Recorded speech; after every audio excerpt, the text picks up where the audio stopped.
দর্শক আসসালামু আলাইকুম। ফজু পাগলাকে বিএনপি বহিষ্কার করবে না বা তাকে কঠিনতম কোনো শাস্তি দিবে না। জাস্ট আইওয়াশ কিছু করবে, জনগণের সামনে দেখাবে যে তারা জুলাই অভ্যুত্থানকে বিএনপি ধারণ করে। এরকম ছোটোখাটো কিছু বিষয় ইতিমধ্যেই আপনারা তা টের পেয়েছেন। দেখুন, প্রথম কথা হলো ফজলুর রহমান বা ফজু পাগলাকে যদি শাস্তি দিতে হতো তাহলে তাকে শোকজ নোটিশ কেন করবে? সে যে অপরাধ করেছে তাহলে প্রথমেই তাকে সরাসরি বহিষ্কার করার দরকার ছিল। বিএনপি তা করেনি। বিএনপি তাকে শোকজ নোটিশ করেছে, এরপরে 24 ঘন্টার সময় দিয়ে তারপরে সেই সময় আবার এক্সটেনশন করে আরও 24 ঘন্টার সময় দিয়েছে। এর মানে হলো যে ফজু যা করেছে সেটি বিএনপির একটি স্ক্রিপ্টের মঞ্চায়ন করেছে মাত্র। এটা বিএনপির তৈরি স্ক্রিপ্ট, তাদের ঊর্ধ্বতন নেতৃবৃন্দের প্রেসক্রিপশনেই এতদিন যেসব কথা বলেছে সেগুলো তাদের অনুমোদনেই বলেছে, তাদের নির্দেশেই বলেছে। ঊর্ধ্বতন নির্দেশ ছাড়া এরকম কথা বললে কারোর পক্ষে টিকে থাকা সম্ভব না, সেটা ফজুও জানে। আর সেটা হয়েছে বলেই এখনো পর্যন্ত তাকে বহিষ্কার করা হয়নি। এবং সবচেয়ে বড় বিষয় হলো বিএনপি উপরে যতই 24-এর ধারণ করুন না কেন, জুলাইকে যতই ধারণ করুক বলুক না কেন, যতই বলুক আমাদের এতজন শহীদ হয়েছে, এতজন মারা গিয়েছে, এতজন পঙ্গুত্ব বরণ করেছে, এগুলো যতই বলুক না কেন, তারা কোনোভাবেই 71কে বাদ উপরে রাখা ছাড়া 24কে কোনোভাবেই তারা ধারণ করবে না। তাদের টার্গেট শুধুমাত্র 71, নট 24। কেননা 24 হলে তাদের বয়ান থাকে না, তাদের রাজনীতি থাকে না। তাদের রাজনীতি হলো 71 কেন্দ্রিক, যাতে তারা আওয়ামী লীগের বিরুদ্ধে কথা বলতে পারে। 24 আওয়ামী লীগ নাই, তাহলে কার বিরুদ্ধে বলবে? বিএনপি, জামাত, শিবির, এনসিপি, অন্যান্য যেসব দল আছে সেসব দলের বিরুদ্ধে বলবে। কিন্তু সেসব বলে এখানে কোনো লাভ হবে না, কারণ 24-এ সকলেই সমান অংশীদার। সমস্ত দেশের মানুষ, আপামর জনসাধারণ, ছাত্র জনতা, রিকশাওয়ালা, শ্রমিক, মজুর, চাকরিজীবী, গৃহিণী, ছাত্রী, ভাই বোন, মা, বাচ্চা থেকে শুরু করে সবাই এই 24-এর বিপ্লবে অংশগ্রহণ করেছে। তাহলে বিএনপির একার কিছু নাই, বা জামাতের একার কিছু নাই, এনসিপির একার কিছু নাই। কিন্তু 71 যদি বিএনপি ধারণ করে তাহলে এখানে প্রথমত আওয়ামী লীগ আউট, আওয়ামী লীগ মাঠে নাই। এরপরে জামাতকে কাবু করা যাবে 71-এর বিরোধী শক্তি হিসাবে। আর এনসিপির সাথে তো 71-এর কোনো সম্পর্ক নাই।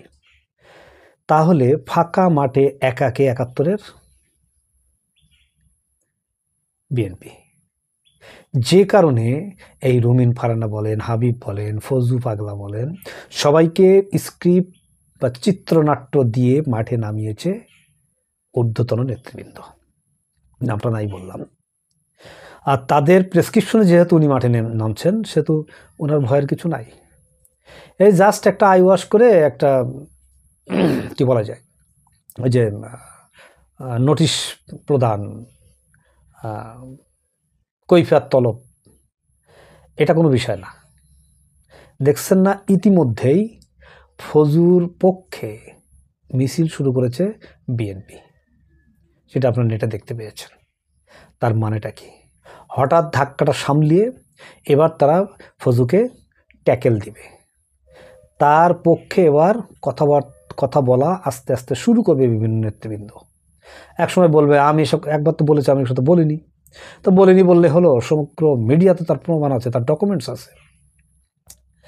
এবার কি বলবে? যে আমি ভুল হয়ে গেছে, তো ভুল হয়ে গেছে, ক্ষমা করে দেন, ব্যাস শেষ। উনি ভুল স্বীকার করেছেন, আর কি। কিন্তু এটা কি ভুল স্বীকার করার বিষয়? একাত্তর আর 24 বলেন 47 বলেন, যারা যেখানে যে অবস্থানে অবদান রেখেছে তাদের সেখানে সেই অবস্থানে রাখুন। 71 নিয়ে 24-এর সাথে কম্পেয়ার করার দরকার নেই, 71 নিয়ে 47-এর সাথে কম্পেয়ার করার দরকার নেই, 47 নিয়ে 24-এর সাথে কম্পেয়ার করার দরকার নেই। যারা যেখানে যতটুকু অবদান রেখেছে তাদেরকে সেই অবস্থানে রেখে তাদেরকে সেই সম্মান দিন। কিন্তু ফজু পাগলা বা বিএনপির বয়ান না থাকার কারণে তারা কি করছে, তারা 24-কে খেয়ে ফেলতে যাচ্ছে, 24-কে কোনো মূল্য দিতে চাচ্ছে না, যে কারণে 24-এর সনদ, জুলাই সনদের তারা বিরোধিতা করেছে, 72-এর সংবিধান বাতিলের বিরোধিতা করেছে, রাষ্ট্রপতি সরানোর বিরোধিতা করেছে, প্রত্যেকটা জায়গায় তারা বিরোধিতা করেছে শুধুমাত্র 71-এর বয়ান তৈরি নেওয়ার জন্য। কিন্তু একবারও চিন্তা করছে না 71 মানে হলো জিয়াউর রহমান একটা শেখ মুজিবুর রহমানের কর্মচারী, তার আন্ডারে যুদ্ধ করেছে একজন সেক্টর কমান্ডার মাত্র। এটা আমার কথা না, আওয়ামী লীগের কথা, আর সেটাই তারা মেনে নিচ্ছে। এটা পিনাকির কথা, সমগ্র বুদ্ধিজীবীদের কথা, এবং এটাই বাস্তবতা, এটা অস্বীকার করার কিছু নেই। দর্শক, ফজলু পাগলা যে কাজ করেছে, এতদিন যদি বিএনপি এটাকে বলতো অন্যায়, তাহলে প্রথমে তাকে বহিষ্কার করে সমস্ত পদ থেকে বহিষ্কার করত।